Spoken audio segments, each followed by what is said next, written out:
I'm joined by someone who has made it to 7 straight Pro Bowls straight out of the gate. Someone that is a 90s all-decade team player, Richmond Webb, forever a Miami Dolphin great.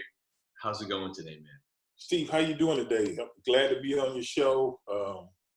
I'm doing good. How are you doing today? I'm doing phenomenal. Obviously, it's not every day I get a chance to talk to someone that's played at such a high level, and I get to pick their brain about how they did it. So life is going pretty good right about now. Good deal. And I started by saying, if I'm joined by, so let me finish the sentence that I started to make it have any sort of grammatical sense there. If I'm joined by someone of your caliber, who else to speak on how the Miami Dolphins are playing than someone who understands it better than just about anyone else? When you take a look, and I know that the Tua saga has just really begun. I mean, he's barely played for literally just, not even an hour of his life in the Dolphin uniform. But what is your take on how his career has started and how the Dolphins look in 2020? The Dolphins are looking, to me, phenomenal. We hired Coach Flores, and he kind of deconstructed everything and built it from the ground up. But I think that was what was required in order to get us headed back in the right direction. So everybody I talked to that's in the front office, they love him. They really feel we finally got the right coach. And, the way he's been drafted, the way him and I think Chris Greer, which is GM, they've been working together, and they have this. To me, it seems like it's a concept that it's not I did this.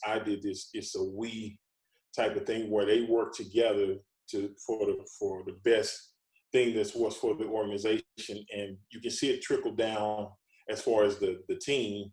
And like you said, Tua just had his first start. It wasn't like a typical stat-wise the day he probably envisioned, but at the end of the day, the defense really stepped up, played well. We played the Rams, which was a very good football team, and we were able to come out with a victory. And now we got Arizona this week. So I know Tua will continue to get better week in and week out, but it was good not to have him in a pressure situation where he was forced out to throw the ball 50, 60 times and still come out with a win. It's always good when you come out with the W. Oh, yeah. It doesn't matter if it's pretty. Get the W, right? Just on to the next week. Yeah. Now, the decision, though, with Ryan Fitzpatrick really playing well, to go and hand it off to Tua, I mean, I don't know if you were ever in a spot in your playing career where something similar had ever happened, but just knowing what it's like to be in a locker room, what would you say about the decision they made when they made it with the team doing as well they were doing? Well, I'm in Houston now, but I keep up with the team. But from the outside looking in, I had the same question you did. Why now? Because Fitzpatrick was really playing well. The team was playing well, and they made the transition. And then I just said, a couple people asked me, and I said, well, maybe the thing is they get to see him in practice day to day. So he's probably really been coming on, and I think Fitzpatrick always knew that he was eventually going to have to surrender that position to Tua. But I think it caught him off guard as well that it happened so quickly. But I think it was the coach's decision, and they went with it. And I guess they felt it was time. But I think it caught a lot of people off guard. But I'm going to just trust the process and say, okay, it's a reason they did it. And as long as it works, I think that's all that matters.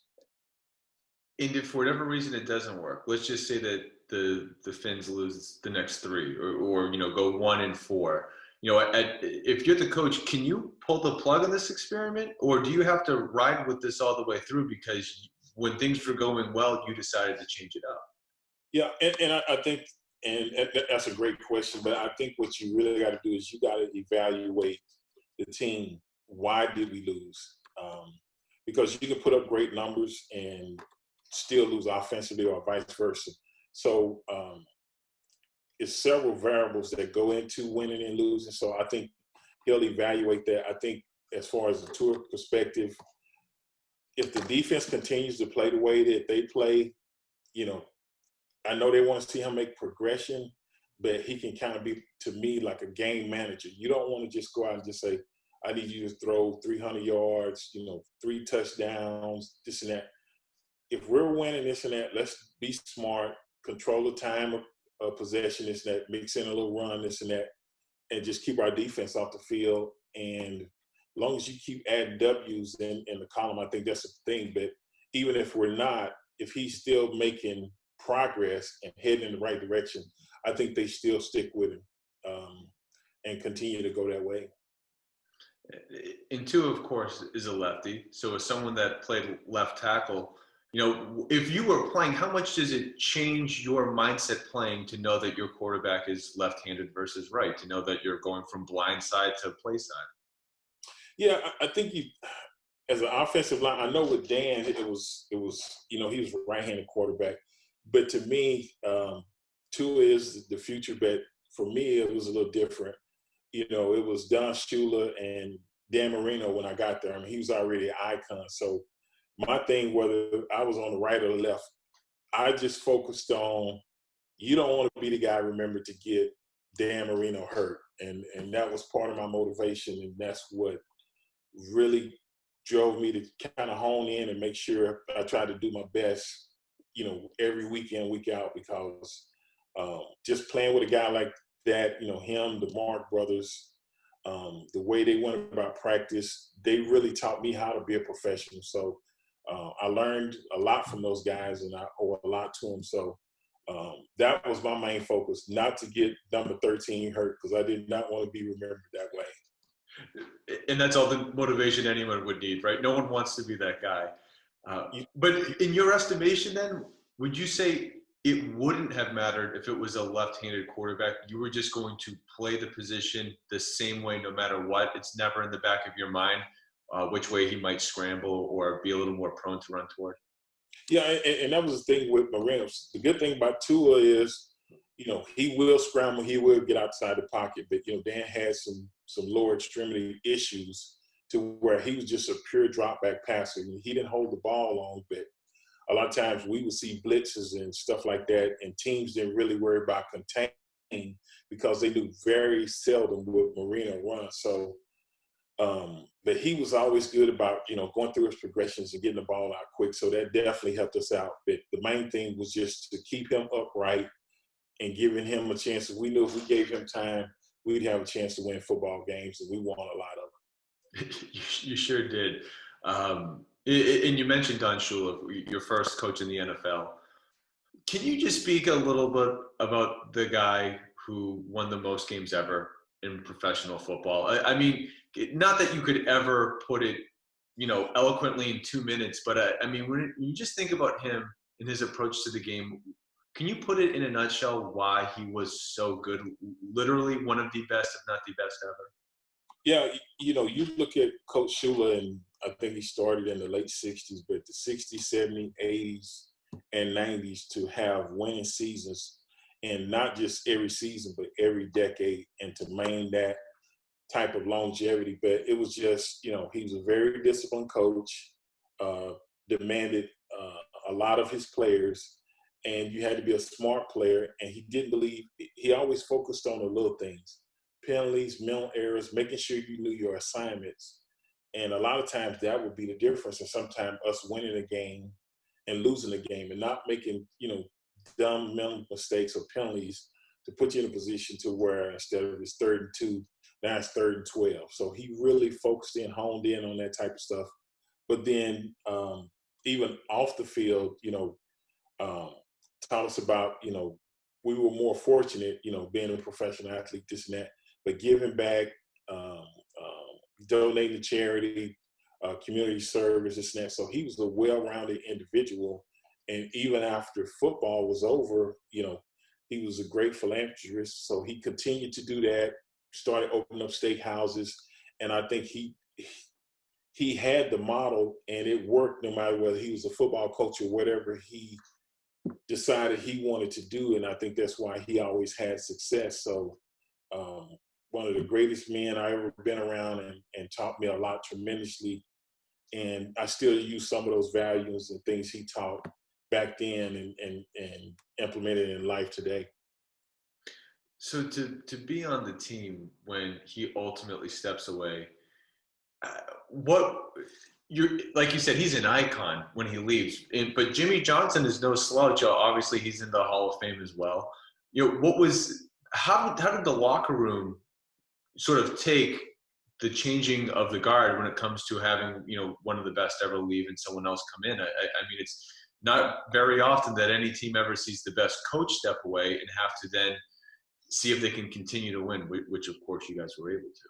Yeah, and it was tough, especially with Coach Shula drafting me. So didn't want to see it end that way, and but it did. And then they brought in Jimmy Johnson, which you knew his resume from being with the Cowboys, and also he was a coach down at the University of Miami, had success there. So knew he was a good coach, and I think he was probably one of the guys to take over for a guy like that, because that's some big shoes to try to fill to step in, after Don Shula. But when Coach Johnson got there, it was basically like it was 53 roster spots, and you had to prove yourself over again. So even though I was a veteran, I had to approach it like, if I don't take care of my business, I could be looking for employment somewhere else. So that he was a great coach, very smart, new offense, defense, this and that. So the transition wasn't as rough as I thought it was going to be, but I knew I had to come in and like reprove myself, or at least that's the way I approached it. Yeah. Just one more question about coaching before we get into actually your story. Okay. At the end of Jimmy Johnson's tenure there, he kind of flames out really hard. It just sort of, it's like the stress of the entire career and everything finally catches up to him, and it's you just don't see that very often. But I think it's a very human element of anyone that it could happen, and it's probably a battle that many people deal with. Maybe not so much at the time, but maybe now that you're older, you can look back on it. How much did you learn, or what was your just sort of take on how that whole thing played out over the course of like a year and a half, where they thought he was going to leave, he didn't, and he steps away? I mean, it's just you don't see that very often. You don't see it often, and to his defense, I think he kind of battled with it a little bit, but I think right before we played Jacksonville, remember that horrendous playoff loss we had? I think it was Marino's last game. But anyway, I mean, we really got stomped. And I think he had lost his mom that year.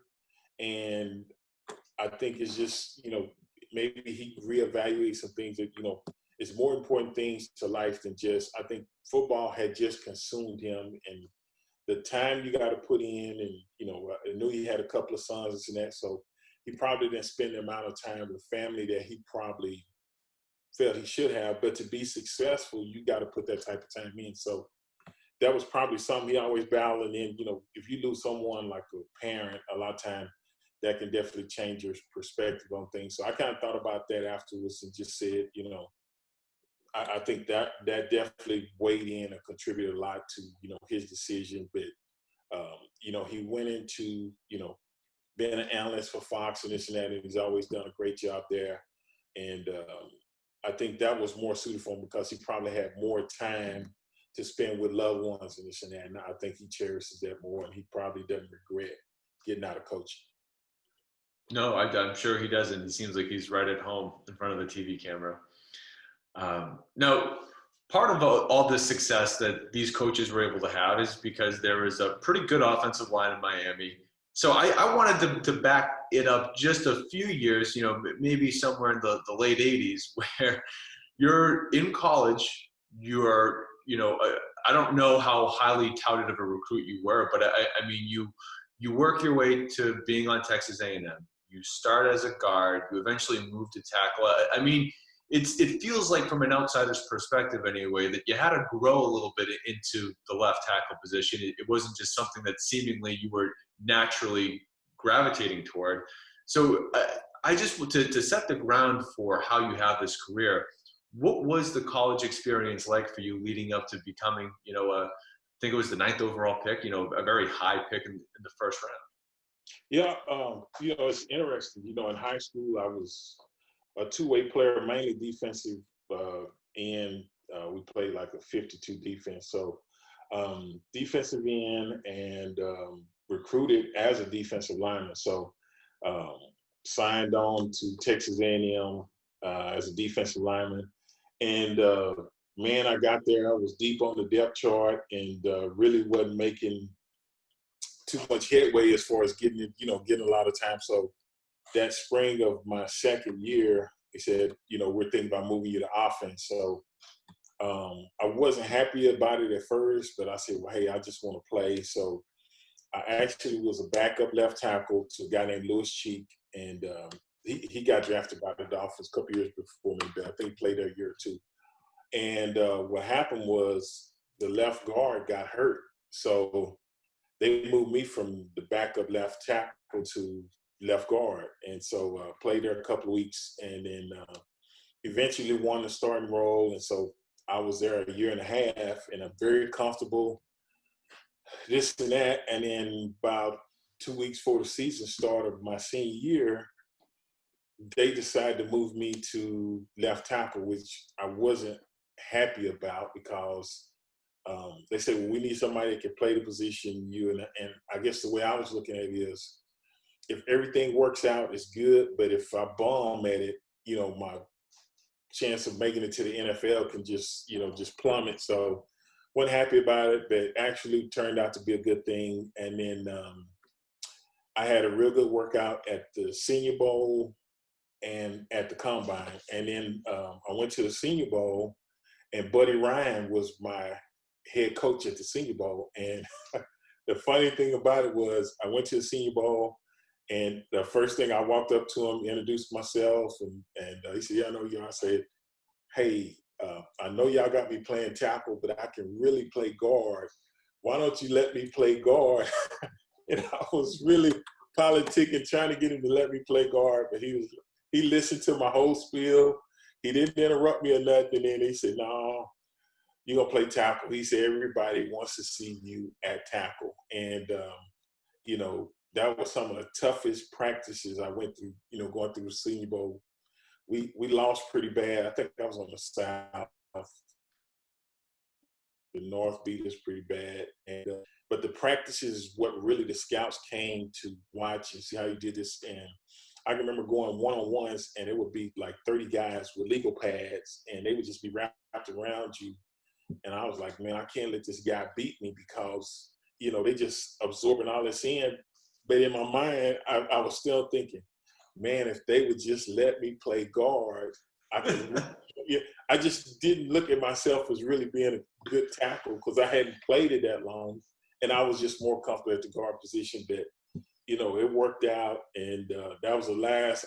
When I got to Miami, I didn't even try to pitch him on that, and they drafted Keith Sims, which he was the second pick, and that was the best thing happened. 2 rookies who played on the left side, and man, that was the best decision. Everything worked out. But I lobbied hard, but they wouldn't let me get to that left guard position. I mean, it's only so funny because of how it played out. Like, we can look back and laugh, but at the time, I can imagine the anxiety and everything else, and just being like, listen, I just want to make sure I make it. You guys might be messing with my shot. Yeah, it's no question. And that was the thing. I knew guys, normally guys that were really already kind of slotted to, say, top 5 picks or whatever, they wouldn't go to the Senior Bowl because at anything, the thing you can do is move your stock down. You can't get it to go up anymore.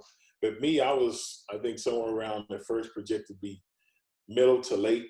But if you go there, it can help your stock move up, which it did for me. But, man, I was trying my damnedest. I was like, man, if I could just get this coach to let me play a few snaps of guard, but they wasn't hearing it. And now that I look at it, I'm more of a prototype, probably tackle, just being as tall and stuff. I remember you guards are a little bulkier and this and that. But I gave it my best shot. I can tell you that, Steve. I was trying to get in. And from listening to you on the Fish Tank talking about some of your time with Keith and how you guys were seemingly always together, I mean, it really ended up working out. But I just want to ask, so everything you just said points to I don't know how old you are, like 21, 22 years old. You've only played tackle for a year. You're still trying to get to play guard, but you're like a rookie of the year. I mean, you go to the Pro Bowl as a rookie. So, I mean, it's one thing to like, okay, I'm going to play tackle and just make it in the NFL. Let it like be a backup or be average. You were literally one of the best your first year, and then you did it 7 years in a row. I mean, can you just talk through how you make that jump mentally to put yourself in a position to be better than guys that had been already doing it, a decade? Well, one of the things was even me and Keith came in, and then in the summer, Coach Sandusky was my line coach, and probably one of the best to ever coach the position, this and that. And at Texas A&M, we ran the ball, and we was an option team. We threw, but not a lot. We were mainly just pounded out, just run the football, this and that. So I had to get used to working on pass blocking out of a 2-point stance.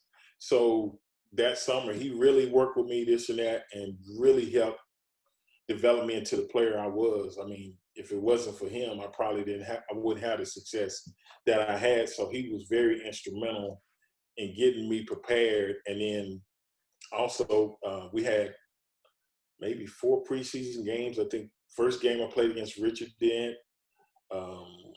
Carl Mecklenburg, and Simon Fletcher from Denver.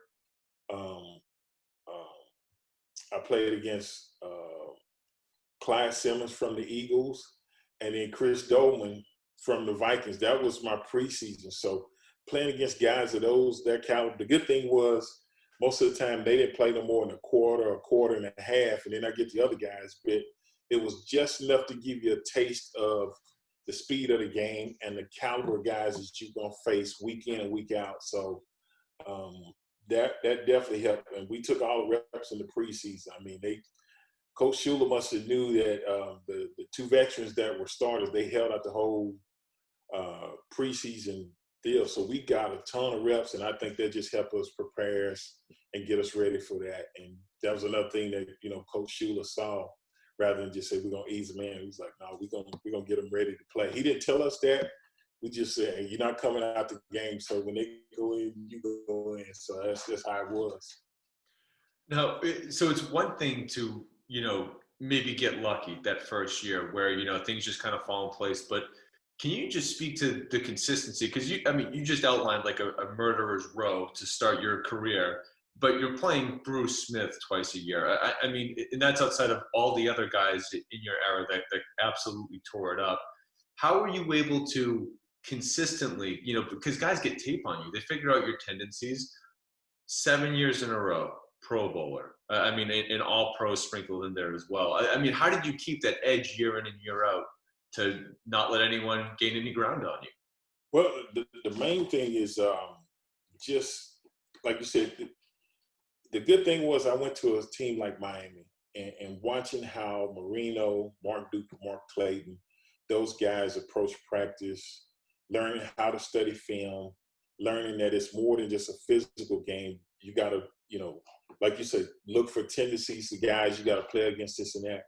And I think you just learn over time that, you could play a team that's 1-16 and they can come out and beat you if you're not prepared. So you got to be prepared every week, as if you're not prepared, this team can sneak up and lose you. And it's just never really underestimating your opponent and try to prepare the best that you can. And that's the way I always try to approach it. Work hard in the offseason, try to fine-tune some things maybe you struggle with, and then, get ready the next year. But you're right, every week somebody's coming for you and they want to put a notch on their belt or whatever. So you definitely got to approach it as whatever you did last year was last year. That don't count. This is a new season, and everything starts over from zero. So if you had to tip your cap to 1, 2, or 3 guys that you would say, having blocked them, they were just the very best. I mean, who's your Mount Rushmore of sorts of guys that you had to stop from killing Dan? Well, definitely would be Bruce Smith. I had to play that guy 2-3 times. That was the toughest guy. I had to play against. and he could stop and start so quick. So if he gets you to bite on that, he could get around you pretty quick. And uh, who's another one? I'd probably say um, maybe Pat Swilling from the Saints, or Dolan was pretty tough too. One of those guys there, they were good, and you had to bring your A game. But Bruce Smith by far was a notch above everybody else. And his sack total would suggest that. I want to ask you, 11 years with Miami. So on the more personal side, dealing with your career and how you want to essentially end it, after you get a decade in, I'm sure it has to, cross your mind that you don't have that many years left. What was the decision like to go to Cincy, and how tough was it for you to make that move to, nothing against Cincinnati, but, a franchise that certainly wasn't the Dolphins? Yeah, and you got to look at it. I spent my whole career there, and if you can, you want to end your career where you started. It was a good organization, but just trying to work the contract details. We couldn't get it worked out. I had signed a couple of one-year deals the last couple of years I was there, and then since we couldn't get it worked out, talked with Coach Wanstead, and he just said, we're probably going to go in a different direction. So that leaves me in the open market, and I didn't want to stop playing. I still felt I had a little football left in me. So ended up signing with Cincinnati. And, the thing about that was it wasn't the Dolphins, but they welcomed me with open arms, treated me first class when I was up there, this and that, and played there 2 years, signed a 3-year deal, but tore my pec my second year, and then I was going to try to make a comeback, but I said, no, I had a good run. So I shut it down. And so, normally you retire with the last team you play, but I called the Dolphins and, hey, sign a 1-year, sign a retired deal because I wanted to retire a Dolphin, and they welcomed me back with open arms. And I was definitely happy about that, and able to retire as a Dolphin. That was really important to me, and I'm just glad they gave me that opportunity to come back home. That is awesome. Before we jump into what life has been like since being an athlete, you're also in Cincy at a time when Willie Anderson's there. So you want to talk about two really, really good offensive linemen, both of whom, for whatever reason, have not gotten their real fair share of notoriety and, Hall of Fame attention, really. I've heard you say that it doesn't really bother you anymore because your resume speaks for itself. I mean, no one can take anything away, but how do you get to a point where you're comfortable with it is what it is? Because I'd have to imagine a guy that's done as much as you have, and to an extent as much as Willie has, for you guys not to get the love. I mean, there's certainly a bias against offensive linemen. Yeah, and the thing I do is not so much that it doesn't bother you, but it's kind of out of my control. But that's why I like doing podcasts and stuff like that, and letting guys like you, Steve, bring that awareness. I'll start the campaign. I'll get it going. Then I'm saying that's what kind of keeps me at even keel, because it's always appreciative when someone can recognize your body of work and appreciate it. But yeah, you're right. Offensive lineman is very tough. We don't have a lot of stats, but you look at the receivers, defensive back, defensive lineman, quarterbacks, running backs, receivers. They have all the stats, and a lot of times you see more of those guys go in. Not saying they're not deserving, but it's just a kind of an unfair bias for a lineman and this and that. And got an opportunity to play with Willie Anderson, great player. Another guy definitely that's being overlooked and shunned by the Hall of Fame process, but he's definitely deserving, and played a long time and was one of the best tackles in the league at the time. So yeah, I definitely agree with you. Well, as you said, your resume stands for itself. You were able to do it at a high level year in, year out. You've been on great teams. You know a thing or two about just winning, whatever you apply it to. So if I had this right, in your time since retiring, you spent some time working in real estate and investments, but more recently it's been more on the environmental side, working with water. So do you want to speak a little bit about how you've navigated that space and up to what you're doing now? Yeah, went into that. Guy I went to college with, did that for a few years, and then the contract ended. But learned a lot, didn't know really anything about it, and then just got thrust into it. And so the thing is I wasn't afraid that, even though I was one of the owners, listening to guys that had the experience so I could learn this and that. And that's the way I approached it. I approached it. Those guys were out there, I would get in and help out wherever I could. And the employees develop a respect factor because they're saying, he really shouldn't be out here doing it. But then I'm out there on the ground with them, learning, doing this and that, and whatever it takes to get the job done.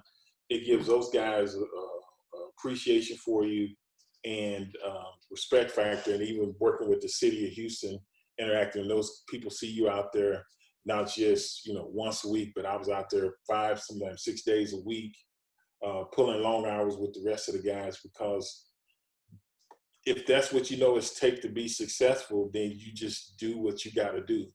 And that's the way I just jumped in, approached, learned a lot. And then that contract ended, which in a way was a blessing, because then we went through Hurricane Harvey and our house got flooded. So when that happened, I was actually blessed to be here to kind of make sure the house got put back together. But then I learned some things there, being here, kind of watching, overseeing contract. Not that I knew everything, but just them guys knowing that you're around and they just can't do whatever they want to just kind of, finish the job. So I kind of take every opportunity, not that you have to know, but just pay attention and learn as you can, and ask questions and try to grab as much knowledge as you can. But did that, and now I'm more focused on real estate. Got some residential and a few little commercial projects, so I'm back to my real estate game. Nice. Well, it certainly seems like you've stayed busy, and the theme sort of seems to be to keep learning, to always, much like being an athlete, to always be sharpening your tools. Don't, it doesn't matter how well the last deal went, there's always the next deal. You got to continue at it. Yeah, you got to, especially the mental, football is mentally, you can do it, but physically, you got limitations with your body. You got a time span, and then once that's passed, you got to be able to do something else. But mentally, as long as you keep stimulating your brain and challenging this and that, you can continue to do different things and become successful. Awesome. Well, really, Richmond, it comes down to one thing. Based off of everything that you've accomplished and are still accomplishing, what's the best piece of advice that you would now give to a young 18-year-old student athlete that wants to have any level of success that you've been able to achieve? You chase that dream, but then you always have a backup plan. And my backup plan was education. And that's always what my parents stressed. They're like, yeah, you can be really good in sports or whatever, but eventually there comes a time where you can only be able to play for so long. Sometimes it's shorter than that due to an injury or whatever. So, but normally, most of the time, if you get an education, you can transition into something else. Get a degree, this and that, and that's the thing there. Always have your backup plan, and definitely education is key, and no matter what you do. So I always stress getting that education. That's first things first. That's right, as it should be. Well, again, Richmond, can't thank you enough for taking the time. It's been a pleasure, and best wishes with continuing the real estate deals. Hey, Steve, man, thank you for having me on your show. And maybe later we'll do it again, but definitely had a blast. And I appreciate you having me on and spending a few